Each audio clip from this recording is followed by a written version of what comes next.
Israel মনে করেছিল ইরানকে হামলা করলে তারা এমনি এমনি ছেড়ে দিবে, কিন্তু না, এবার ভয়ঙ্কর রকমের প্রতিশোধ নিল ইরান। একের পর এক ব্যালিস্টিক মিসাইল ছুড়ে ইসরায়েলকে কুপকাত করল আয়াতুল্লাহ আলী খামেনির ইরান। এই হামলায় প্রায় 40 মিনিট ধরে 15টি ক্ষেপণাস্ত্র চালানো হয়। টাইমস অফ ইসরায়েলের এক প্রতিবেদনে বলা হয়েছে, আজদত, হাইফা ও তেল আবিব সহ বেশ কিছু শহরে সতর্ক সংকেত বাজতে থাকে এই সময় এবং জনগণকে নিরাপদ স্থানে সরিয়ে নেওয়া হয়।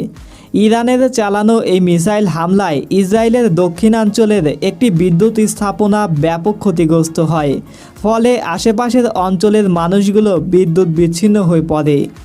এর পরপরই ইসরায়েলের সরকার এবং প্রতিরক্ষা বাহিনী সেখানকার জনগণকে শান্ত থাকতে বলেছে এবং নিরাপদ স্থানে আশ্রয় নেওয়ার অনুরোধ জানিয়েছে।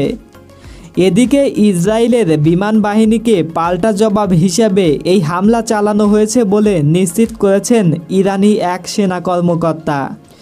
Rakib Hussain, news desk.